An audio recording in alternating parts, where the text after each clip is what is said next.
Hace más de 130 años, Conan Doyle creaba un personaje que lo llevaría al éxito en su carrera como escritor. Sería tanta la fama de su personaje que aún hoy muchos no recuerdan su nombre. Sherlock Holmes representa como ningún otro personaje de la cultura el arquetipo del detective, a partir de las novelas y relatos escritos por Arthur Conan Doyle. Hoy les traigo el investigador que trascendió su tiempo, la creación de Sherlock Holmes. Y un tema que todavía causa debate, la muerte y la resurrección literaria de Sherlock. Comencemos.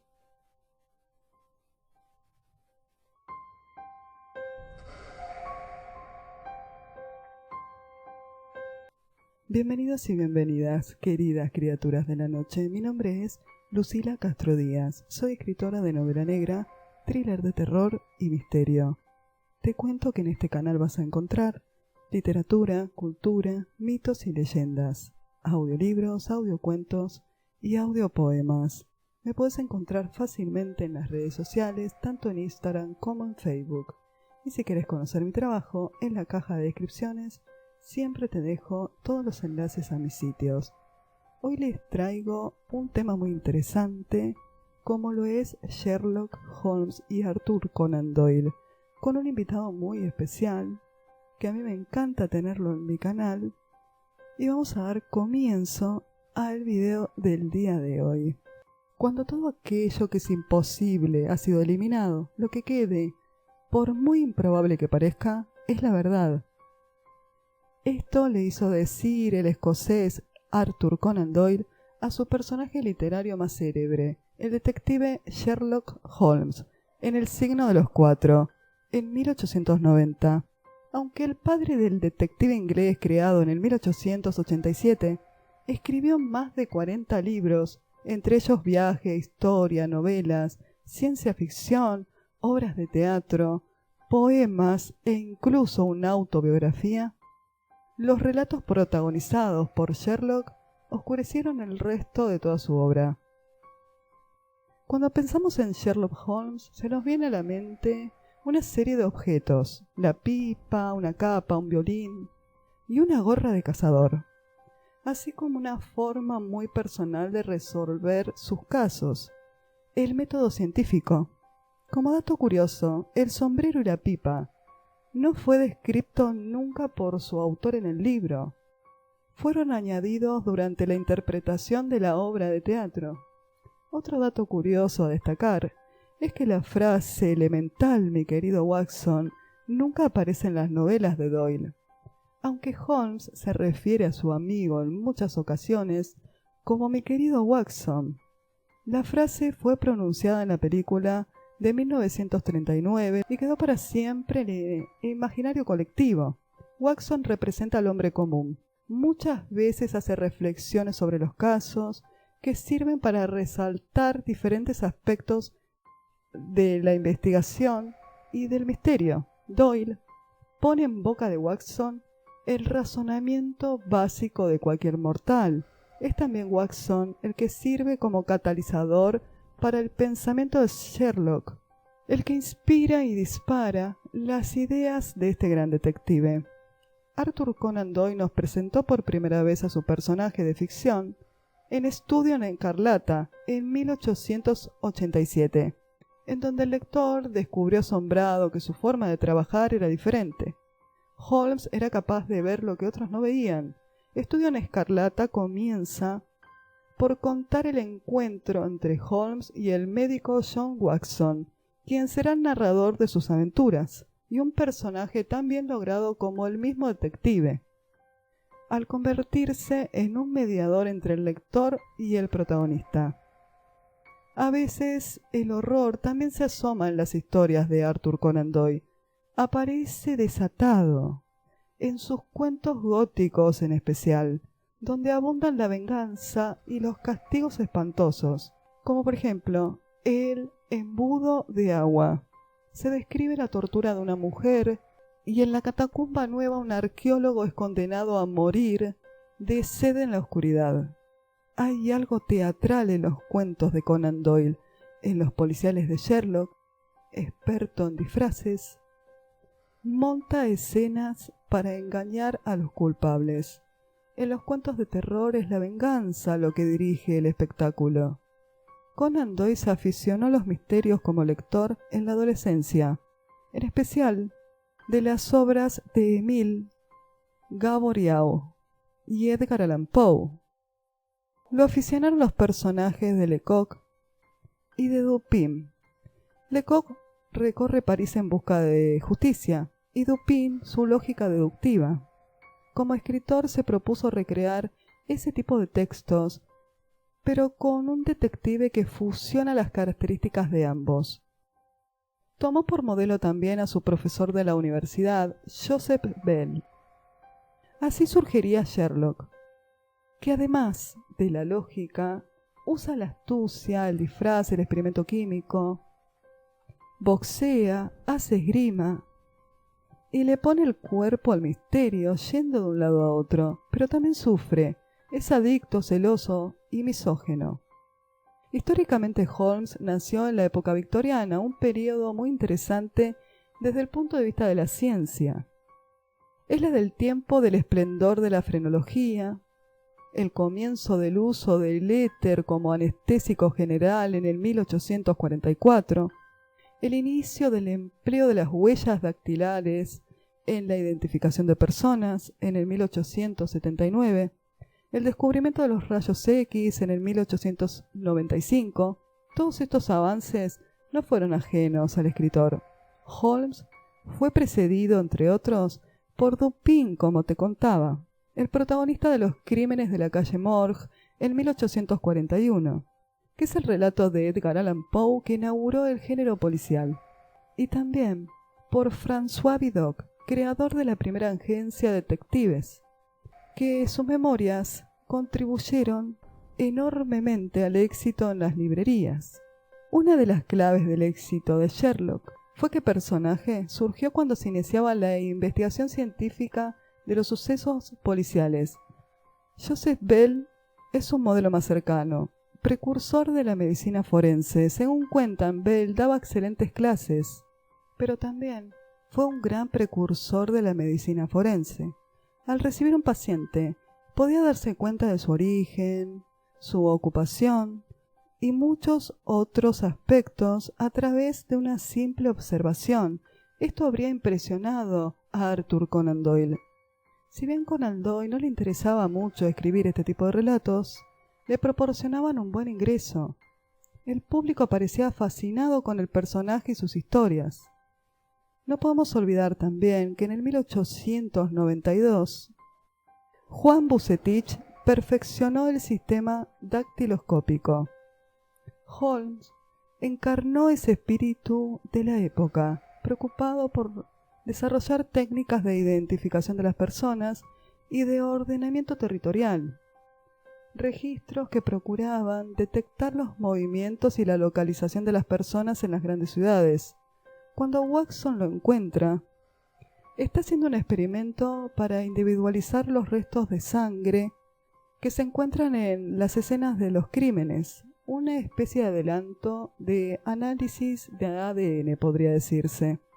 A lo largo de sus 56 aventuras cortas y sus 4 novelas largas, Holmes utiliza la mente de una manera original, aplicando el método propio de los laboratorios a los oscuros y vaporosos callejones londinenses. La novedosa metodología se basa en un agudo poder de observación, seguida de la formulación de hipótesis, que debe ser verificada y comprobada. El nombre del personaje fue un homenaje a uno de los ídolos de la infancia del novelista, el médico filósofo Oliver Wendell Holmes, uno de los escritores estadounidenses más reconocidos del siglo XIX. En el aspecto físico también hay similitudes entre el profesor Bell y este escritor. Un cuerpo fibroso, con una nariz aguileña, ojos penetrantes. En cierta ocasión también el escritor Robert Louis Stevenson le envió una carta a Doyle en donde le preguntaba: ¿No es acaso Sherlock nuestro viejo amigo el profesor Joseph Bell? Podríamos decir que así lo era. Si Doyle fue el padre de Holmes, el doctor Bell fue su alma. Watson evalúa a su compañero en las primeras páginas del libro. Le pone un 0 en literatura, filosofía, astronomía y anota que tiene conocimientos en anatomía, química y geología. Experto, boxeador y esgrimista. Como Dupin es un lector aplicado de las crónicas policiales y conoce con detalle todos los crímenes perpetrados en un siglo, Sherlock es todo lo contrario. Holmes fue contemporáneo de un célebre asesino serial, uno que jamás fue identificado, Jack el Destripador, que cometió su primer asesinato el 31 de agosto de 1888 en el barrio londinense de Whitechapel. Quizás este dato te llama la atención y no lo conocías, pero hubo varios escritores que fueron sospechosos de ser Jack el Destripador. Entre ellos se encuentran Lewis Carroll y, por supuesto, Conan Doyle, porque tenía conocimientos en medicina. Algo que a mí me parece bastante absurdo. No pueden creer que Doyle o Lewis Carroll podrían ser Jack el Destripador. Lo que pasó fue que hurgaban y ya no sabían de dónde sacar sospechosos, cuando los sospechosos estaban a la vista. Yo no creo, soy de las que no cree que Jack el Destripador sea un hombre de la alta sociedad. Tampoco creo que sea el sobrino de la reina, porque en esa época las personas de la alta sociedad no iban a entrar en un barrio como Whitechapel, porque podrían no salir, por más que llevaran un cuchillo o un bisturí, y por un montón de otros motivos más. Yo ya había hecho en una ocasión un video de investigación sobre Jack el Destripador, estaba en mi otro canal y bueno, ese canal ya no lo tengo. Vamos a ver si más adelante les traigo una nueva investigación sobre Jack el Destripador, porque en estas épocas hay dos sospechosos demasiado fuertes y es un tema interesante para que traigamos a este canal. Otra cosa que hizo que Sherlock Holmes se hiciera tan popular y famoso fue mérito de Alexander Pollock Watt, que en 1875 había creado la primera agencia literaria, que todavía está en actividad. Estaba dedicada a representar a los escritores, y en el 1891 se encargó de negociar la obra de Arthur Conan Doyle a todo el mundo. A diferencia del personaje analítico de Holmes, Conan Doyle también creó otro protagonista de una serie novelesca, el profesor Chancellor, que también era de mal genio y racional. Era zoólogo y protagonizó 5 novelas. Una de ellas transcurre en el sur de América. Otro dato que está bueno destacar es que de las 56 historias cortas y las 4 novelas largas de Arthur Conan Doyle que tratan sobre Sherlock, él tiene solamente un hermano, que es el hermano mayor, Mycroft, que solo aparece en 3 de las historias. La idea de que Sherlock y Mycroft tengan una hermana menor, Enola, es creación de Nancy Springer, que comenzó a publicar las novelas de Enola Holmes en el 2006, comenzando con el caso del marqués desaparecido. Pero Arthur Conan Doyle nunca escribió en ninguno de sus libros que Sherlock tuviera una hermana menor. Arthur Conan Doyle tuvo una relación contradictoria con la criatura que había creado. Gracias a Holmes, pudo dedicarse exclusivamente a la literatura, pero al mismo tiempo pesaba sobre él. Pensaba que había hecho mal en volverlo tan popular y famoso, ya que la gente se había eclipsado con este personaje, pero esto oscurecía el resto de sus obras. Creía que si no se hubiera dedicado tanto a Holmes, habría ocupado un lugar más importante dentro de la historia de la literatura, y por eso intentó darle muerte en un cuento publicado en el 1893. Pero los lectores lo forzaron a revivir al detective, y desde entonces se mantiene vigente en los más diversos formatos. El éxito de las historias de Holmes llegó a agobiar y a saturar a Conan Doyle. Hay correspondencia con su madre y en una carta le dice que va a matar a Holmes, porque está gastando su mente. A lo que su madre le dice sabiamente que a la gente no iba a caerle bien. Finalmente Conan Doyle mataría a Sherlock en la historia El problema final. Y como las madres siempre tienen razón, el público británico se lo tomó muy mal. El autor comenzó a recibir cartas que lo insultaban y lo amenazaban y le suplicaban que lo resucitara. Él se resistió durante 10 largos años, en los cuales se dedicó a viajar, a escribir otras obras. Decía que se sentía liberado y la pasó súper bien durante ese tiempo, el tiempo en el que no escribió sobre Sherlock Holmes, hasta que la casa vacía hizo que reapareciera Holmes vivo. A pesar de su resentimiento, había intentado darle una muerte épica, y para esto creó un villano con la misma capacidad intelectual que Holmes, el profesor Moriarty. Ambos mueren cayendo de una cascada mientras pelean en el problema final en 1893. En el 1902, debido a que la gente le pedía que lo reviviera, escribe El sabueso de los Baskerville, pero especifica muy claramente que cronológicamente esta historia había tenido lugar antes del problema final. Holmes seguía muerto en la literatura. Sus lectores piden que sea resucitado y en el 1903 escribe La casa vacía, dándole al fin el gusto a la gente y reviviendo al detective. Por supuesto, sin dar demasiados detalles de cómo revive, Holmes reaparece, pero el profesor Moriarty sigue muerto. A partir de ahí, Holmes no moriría más. Conan Doyle, para revivirlo, utilizó un recurso literario, la retrocontinuidad. A continuación, vamos a escuchar a Reitan the Killer, que es un invitado en este video. Aunque textualmente se describe el sendero de las cataratas de Reichenbach como una trampa inescapable puesta por Moriarty a Sherlock, con largos muros imposibles de escalar y un sendero único del que tampoco había escape alguno porque llegaba al final y una de dos, o te tirabas y te matabas o volvías dejando un rastro. 3 años después, cronológicamente en el universo de Sherlock Holmes, Sherlock volvería a su estudio para explicarle a Watson lo que había sucedido realmente en el encuentro con su enemigo mortal. En la breve explicación que da Sherlock a Watson sobre cómo sobrevivió exactamente al encuentro, dice lo siguiente. Moriarty no sacó arma alguna, sino que se abalanzó sobre mí y trató de apresarme con sus largos brazos. Sabía que había descubierto todo su juego y estaba ansioso por vengarse. Vacilamos junto al borde del abismo, sin embargo, sé algo de Baritsu, un sistema japonés de lucha que me ha sido de gran utilidad más de una vez. Escapé de su presa, y él, con un horrible grito, pateó y trató de asirse en el vacío con ambas manos durante algunos segundos. A pesar de sus esfuerzos, no pudo conservar el equilibrio y cayó definitivamente.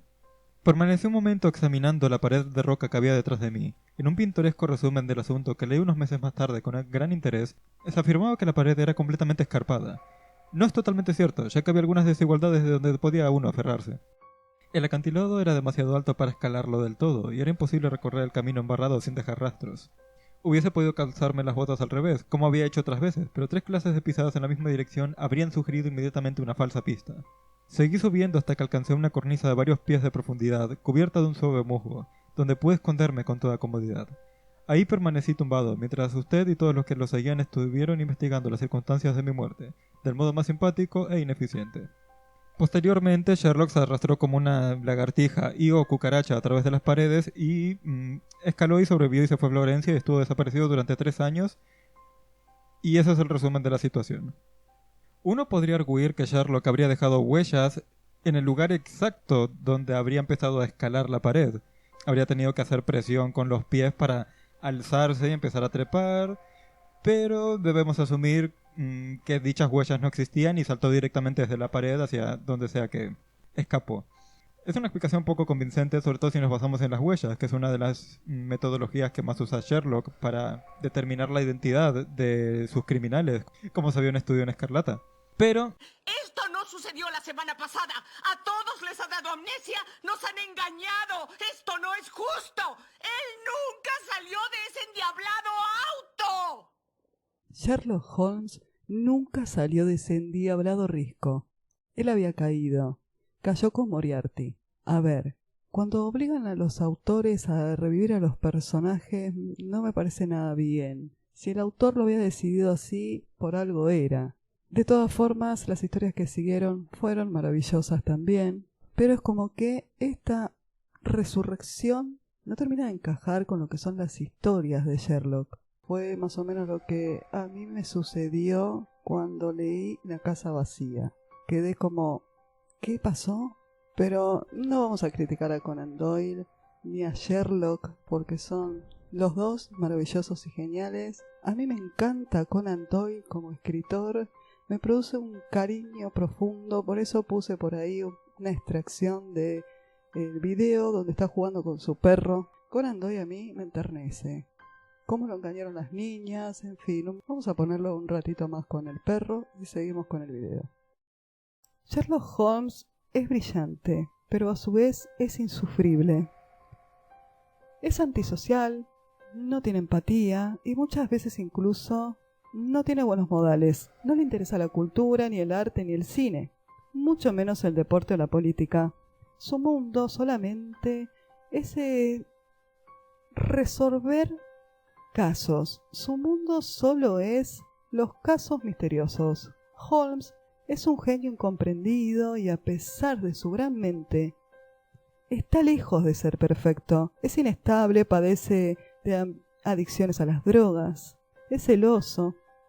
En El signo de los cuatro, Conan Doyle escribe que Sherlock Holmes consume cocaína en una solución al 7% de manera habitual. A veces, la ficción supera la realidad, y aunque no lo creas, Arthur Conan Doyle termina siendo un ferviente espiritista, incluso criticado por el mago Houdini. ¿Cómo fue que un gran promotor del método científico terminó abrazando lo esotérico? Por acá te dejo una etiqueta para que descubras por qué Arthur Conan Doyle se convirtió en un ferviente espiritista. Un video muy interesante para que lo veas. También Arthur Conan Doyle fue engañado por dos niñas que habían tomado supuestamente fotografía de hadas. Por acá también te lo dejo. Quiero agradecer enormemente a Reitan the Killer por haber colaborado en este video y los invito a que visiten su canal dedicado a las historias de 4chan y a otros temas más. En la caja de descripciones te dejo el enlace al canal de Reitan the Killer. La verdad que este video a mí me encantó, me encanta Sir Arthur Conan Doyle, a mí me encanta este autor. La mayoría de sus obras me gustan, no solamente Sherlock. Te recomiendo que leas a Sherlock Holmes, porque el cine, la ficción, digamos, es como que no es lo mismo que tomar el libro y leer lo que salió de la pluma de este maravilloso autor que es Arthur Conan Doyle.